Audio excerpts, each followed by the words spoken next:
Welcome to the Key to All This with Tim and Dylan. Hey, Tim. Hello there. I understand that reference. Do you want to know why? Why? Tell me. We're having a Star Wars podcast. Oh, that's right. Yeah. Wait, are we recording? Yeah.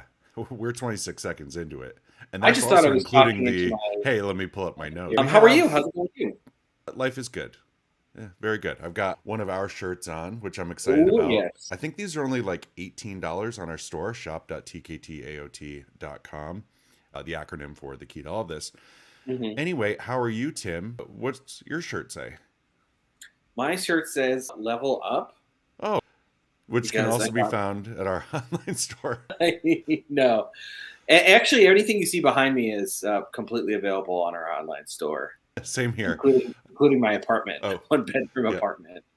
Yep, my this thing, the TIE fighter pilot that you got me, a dancing Jar Jar, a Jar Jar sippy cup, Dexter's mug from his diner. Oh, a lot yeah. of everything. Yeah, you guys can buy everything that we own. It's all Including on our store. us. Yeah. By the hour, Exactly. please. Yeah. And it's not cheap. So this episode is not about getting Tim and myself out of our extreme debt that we're both in because of this show. This is a fun episode. I like doing this because we do episodes where we share a lot of information that is widely known, characters, movies, whatever, things people have seen. But we get to do some fun episodes, like What If? And in this episode, we're going to discuss what if Qui-Gon survived Darth Maul. There'd be a lot of things different, but I think a lot would stay the same. How do you feel about this?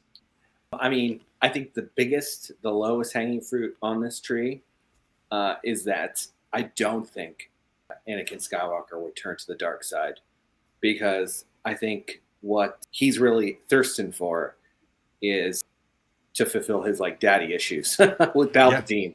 Yeah, and I think exactly. that if Qui-Gon was there, it would fill that role. And I also think that he wouldn't have taken the death of his mother so harshly, because he also had this other parental figure. But now he, instead of going from an orphan manipulated by the dark side, he goes from, he's able to grieve with a parental figure. Do you think that Qui-Gon would have been able to get back to free Shmi sooner than him being almost 20 years old, being like, yeah, I guess now it's, or however old Hayden was supposed to be in the second movie? Yeah. I think his mom would have been freed as well way sooner. I definitely think so. I feel like they just kind of forgot about it, and kind of got lost in device. Jedi HR.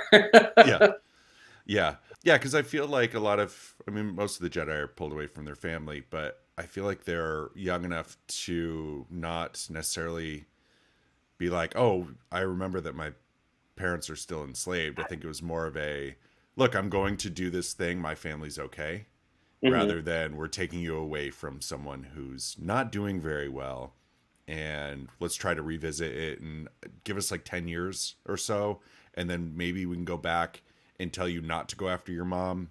But it's on the docket. Yeah, it's on. And also he'd be Qui-Gon.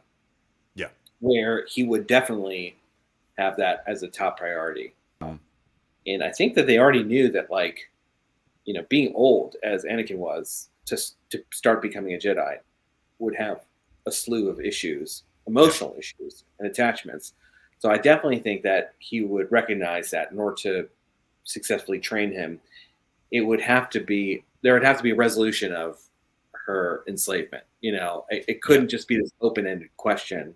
Yeah, she's owned by the Hutts, but let's focus on, lowering your blaster shield. And trying to, use the Force. So you had mentioned this. I'm glad you did. Having Qui-Gon alive would remove this father attachment that's missing from Anakin. But do we think that in Qui-Gon taking on a new apprentice or a new Padawan, that Obi Wan would feel kind of on the outside, and now he has some hostility toward his father figure in Qui-Gon Jinn, leading to almost the exact same thing of Palpatine manipulating Obi-Wan into, look, you're losing these people you love, Qui-Gon, essentially, to someone else. Did you know that there's this story of Darth Plagueis the Wise who is blah, blah, blah. And in order for you to save Qui-Gon from something that could happen, you need to join me. And we still get the Battle of Mustafar, but it's Anakin versus Obi-Wan with the roles reversed. Interesting. Yeah, I mean, I could see that being, because let's be real, Anakin's built as the kind of alpha He's the Jedi. beefcake, yeah. Yeah, he's a beefcake. Yeah. He's 100% beef, 100% cake. Yeah. 200% beefcake. Yeah. Math. But I think that, like, when you look at just the record, like, Obi-Wan is probably the best Jedi of all time. He's beaten Vader now twice. He's defeated Grievous. He defeated Maul twice. I think that, I think he's probably the most balanced fighter. And I think it would be an asset for the Emperor to have someone like that. Yeah. Imagine, it fulfills that role too of, like, Anakin defeated Dooku to replace him, but it would work the same with Obi-Wan if Obi-Wan replaced Maul. So yeah, I definitely agree with you. Yeah, I could see that's like one big thing that I could see. It would lead us exactly to where we are. We would see Obi-Wan. It wouldn't really change anything beyond the fact of Obi-Wan is now Vader. Anakin is the Obi-Wan figure. It wouldn't, I guess how it would change 4, 5, and 6 would be Luke and Leia, if they are still Anakin's kids, they are now finishing what their father started in defeating Vader, who's not their father. But I don't think it, beyond just these little tweaks, I don't think the story would change too much if Obi-Wan had turned to the dark side instead of Anakin. Yeah, there would be really no twist, because it's like, it would be the exact plot that Luke is given, that your father was a Jedi and Vader killed your father, and Vader's a different person than your father. So that would just, like, completely line up in terms of motivation. So, yeah. Vader killed your dad's friend. No, I am your dad's friend. An iconic piece of George Lucas dialogue. Yeah, that'd be great. No, I'm your dad's friend. No, it can't be. I've never met you, so none of this matters. Yeah, not as impactful if Obi becomes Vader and Anakin still has Luke and Leia. I think there would be a huge shift if we're not getting this hostility from Obi-Wan, Anakin's, and Qui-Gon working together. I think Qui-Gon, if he survived, would have detected issues within the Jedi working with the government, and it would lead to more of a split of the Jedi from the government. But I think in doing that, you're also going to get a split between the Jedi, which would, I think we would end up seeing Mace Windu versus Qui-Gon Jinn.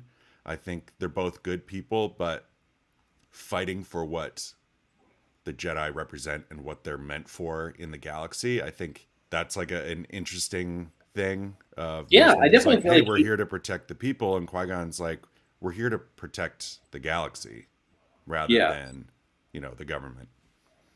I also think that, like, Qui-Gon, Qui-Gon in Tales of the Jedi really kind of internalizes a lot of, like, Dooku's philosophical and political views. And I definitely think he would adopt this idea that, there should be checks and balances, and that, for all the good that the Jedi do, there is a level of bureaucracy. And if there's bureaucracy, there's also corruption. I mean, it's just like one begets the other. You can't have one without the other. And so I think that, if Sidious executes his plan to create this civil war, I think that Qui-Gon Jinn would be at least tempted to join his former master, and would see the merits in the arguments that his former master had made to him privately for years.